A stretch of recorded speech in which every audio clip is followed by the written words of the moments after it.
لله علي ذات عظيم الصفات سمي السمات كبير الشان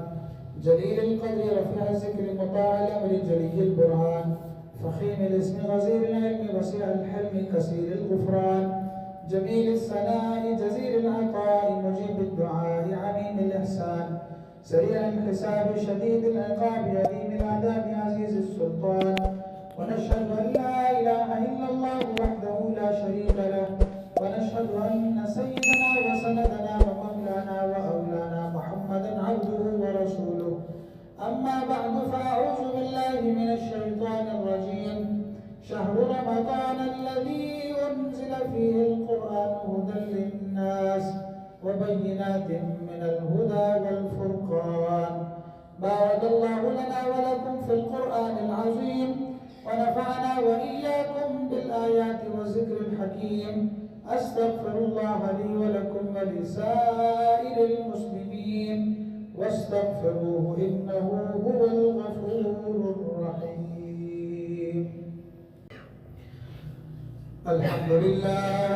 الحمد لله نحمده ونستعينه ونستغفره ونؤمن به ونتوكل عليه ونعوذ بالله من شرور أنفسنا ومن سيئات أعمالنا من يهده الله فلا مضل له ومن يضلل فلا هادي له ونشهد أن لا إله إلا الله وحده لا شريك له ونشهد أن سيدنا وسندنا ومولانا وأولانا محمدا عبده ورسوله أما بعد فأعوذ بالله من الشيطان الرجيم إن الله وملائكته يصلون على النبي يا أيها الذين آمنوا صلوا عليه وسلموا تسليما اللهم صل على محمد وعلى آل محمد كما صليت على إبراهيم وعلى آل إبراهيم إنك حميد مجيد اللهم بارك على محمد وعلى آل محمد كما باركت على إبراهيم وعلى آل إبراهيم إنك حميد مجيد وصل كذلك على جميع الأنبياء والمرسلين وعلى الملائكة المقربين وعلى الخلفاء الراشدين المهديين لا سيما على الخلفاء الراشدين المهديين وعلى أولهم وأفضلهم بالتحقيق قاتل الكفرة والزنديق أمير المؤمنين وإمام المسلمين سيدنا أبي بكر الصديق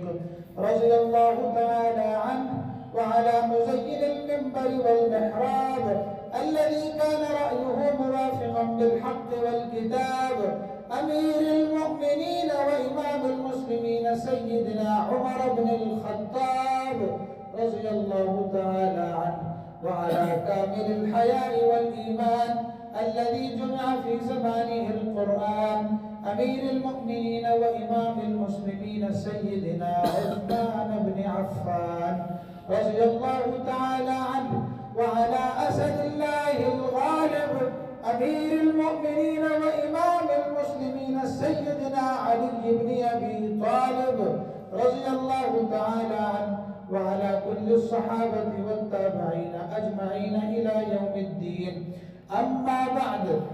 فقال رسول الله صلى الله عليه وسلم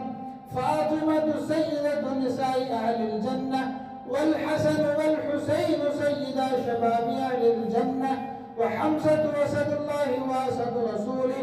اللهم اجعل معاوية هاديا مهديا واهد به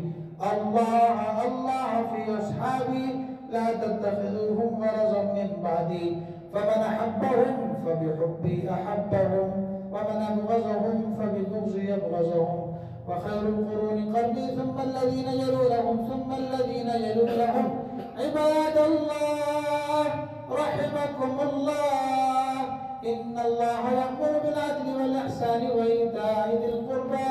وينهى عن الفحشاء والمنكر والبغي يعظكم لعلكم تذكرون اذكروا الله يذكركم وادعوه يستجب لكم ولذكر الله تعالى أعلى وأولى وأعز وأجل وأتم وأهم وأعظم وأكبر.